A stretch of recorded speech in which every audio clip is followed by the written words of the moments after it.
Yo, everybody, it's your boy Joseph here, And Carlos, and this is the the passenger passenger seat. seat.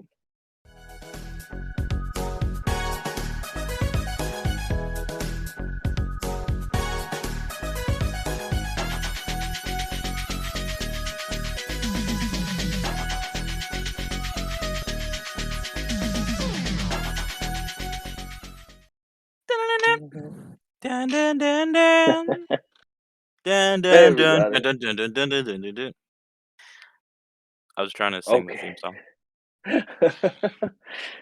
Everybody, welcome back to another video of the passenger seat. In this video, we thought we'd talk about something a little different than we've been talking about because we just both have recently seen this movie, and it's sort of, I guess, would you say like it's a part of your childhood? Yeah, it was definitely a part of like growing up. Yeah, yeah, I'd say so. Me too. And we're going to be talking about the new Jackass movie, Jackass Yep, Forever. Jackass Forever. Now, I know this is probably something new to our channel, but before we continue, we're going to stop right here and say to viewers that if you don't want to continue hearing the rest of this, because it is going to be explicit, there are going to be some things we say and mention that probably a lot of people don't want to hear. So if you want to stop the video now, you can. If you want to continue the ride with us, then come along. Yep. Also expect spoilers if you haven't seen the movie. So yeah. All right, let's jump right in. Um, But so which, first by and the way, we have not talked about this. This is going to be like like yeah, our yeah, first this time is talking about the movie. right. So you're gonna get like a fully raw experience here of us just talking about it. Um, all right, so I guess the first thing I'm gonna ask is, what are your initial thoughts? Like, just before we get into anything, give me a rating from 1 to 10. Honestly, I think I got to give it an 8. You know what? I was gonna give it an 8 too. That's funny. Yeah, I think it's Okay, because like my initial thing when I finished the movie is part freaking hilarious and then part nostalgia. okay.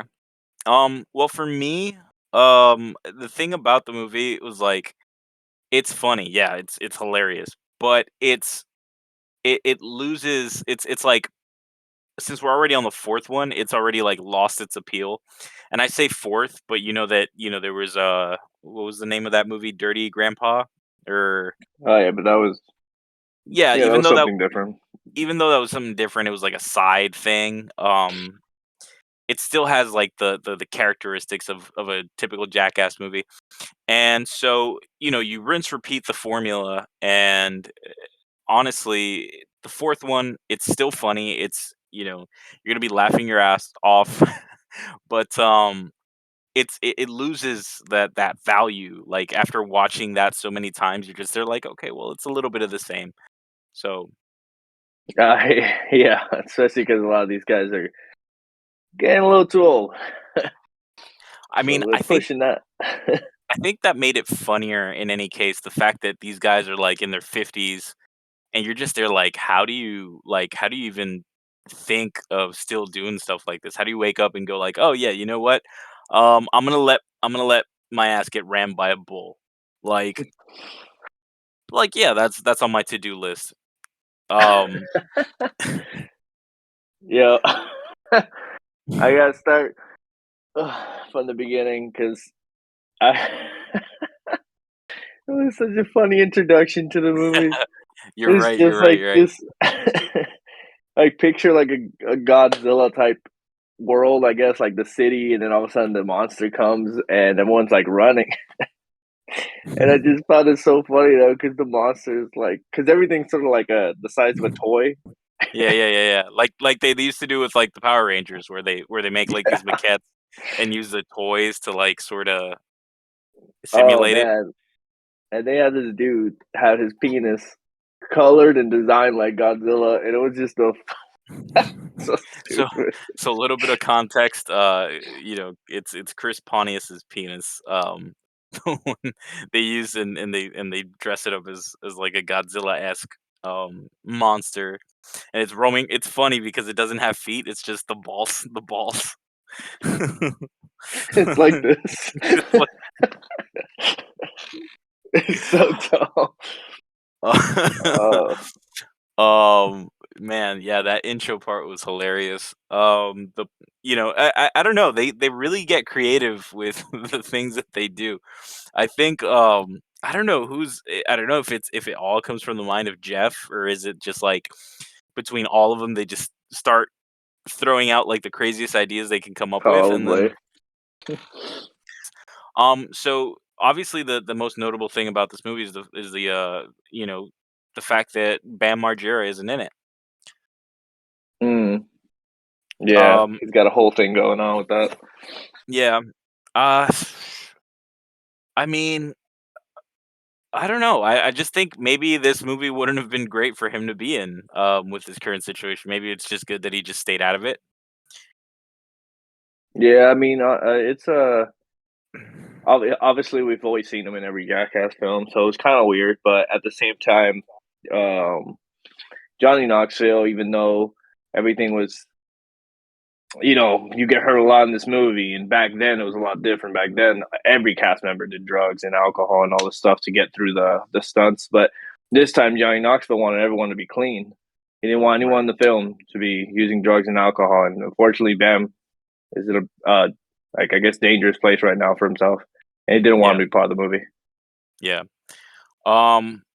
Anyways, aside from that fact, what do you think for you? What was the best skit in the movie? That's a hard one. It's just God, you guys gotta see this movie because they do some things, man, where you're like, Jesus Christ, how can you even? I think one of the funniest parts, damn, I kind of enjoyed the marching band thing. I thought that was freaking hilarious. Oh yeah, But that one was crazy. I think I laughed pretty damn hard when he was doing the questions for fourth graders. He was Oh just slapping them in the dick. yeah. He's like, "I'm sorry, I pressed the wrong button." Yeah, for me, I think the funniest part was, dude, it had to be the,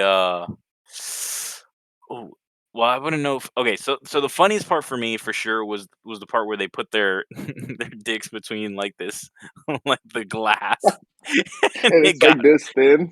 and it got flattened out into, like, almost like a sheet of paper.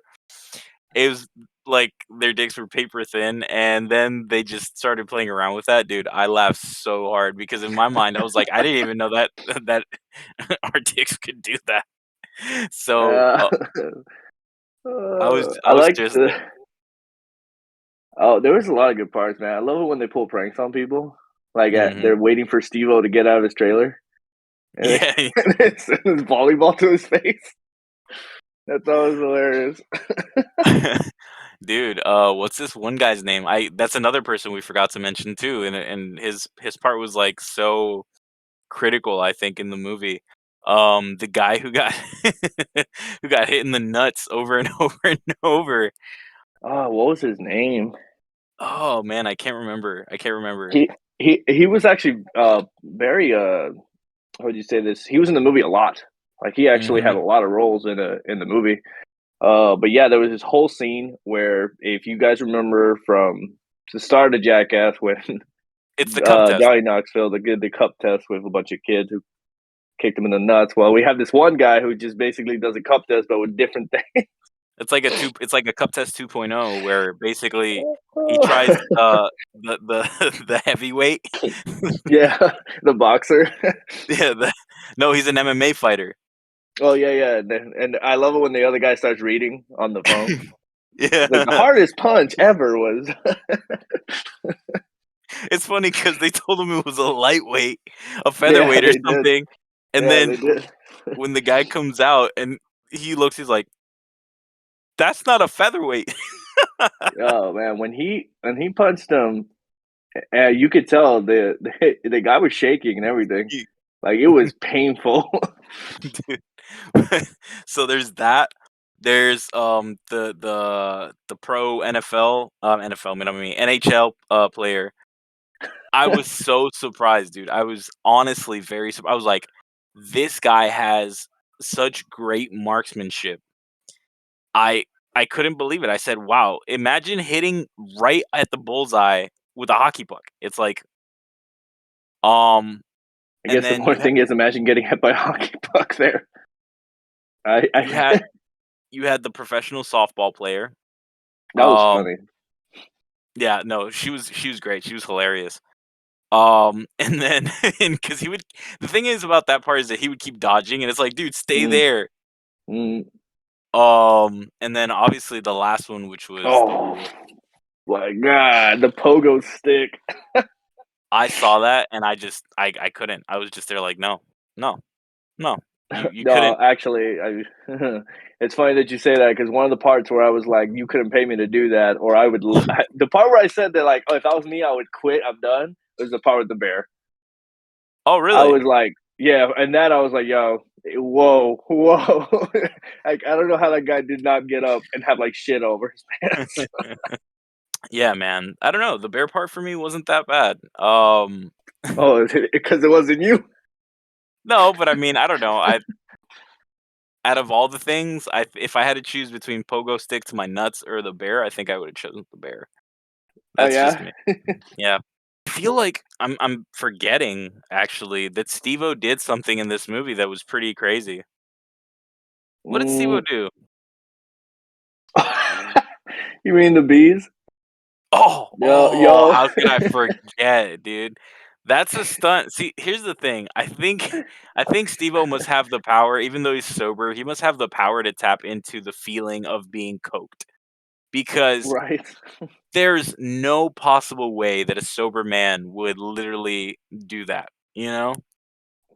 So, so basically, in this scene, he's having the queen bee attached to his penis, and I guess if you put a queen bee, the other bees attract to the queen bee. So he's just naked. And he has the queen bee on his penis, and all of a sudden, they all come on his penis and start hitting him. Really, they all start. Yeah. That for me was just crazy. I don't know. Steve was a wild dude, man. Um anyways, yeah, so basically just the whole movie was, super fun. I'm not going to say I laughed out loud with everything going on, but it was still really interesting to see. It was entertaining for sure. You get this nice little nostalgia thing at the end with the credits about the flashbacks of their past events, and of course they had to put in Ryan Dunn, who unfortunately passed away in one of the Jackass movies. So I thought that was pretty cool that they just put Ryan Dunn forever at the end. Yeah, that was really dope. Um Again, man, it's super cool. It's a super funny movie. It sucks that Bam couldn't be in it, but we all have our demons, and sadly, unfortunately, he couldn't be there because of that. Um, but overall, if you haven't gone to see the movie, definitely go check it out. You won't be disappointed. It's not like waste your money on a ticket to go see the movie. If you want to wait for it to come out, one of the streaming services, go right ahead. It doesn't matter. But it's definitely a movie worth watching. It's a entertainment movie, definitely. Like Yeah, you're for sure. going there, and you know what you're expecting. Like don't expect any less. Right. I think that pretty much wraps up what we have for today. Did you have anything else that you wanted to add to it? uh, not really. I mean, just and don't do the stuff you see on the movie. Yep. All right. Well, as always, riders, thank you for joining us on the ride. Make sure to like, comment, subscribe. Comment down below what your favorite skit of the movie was. And yeah, let us know as well what else we could talk about in our next or upcoming episodes. So, yep, let us know. Um, as always, thank you for joining us on the ride, and hopefully you'll join us next time here in the The passenger passenger seat. seat.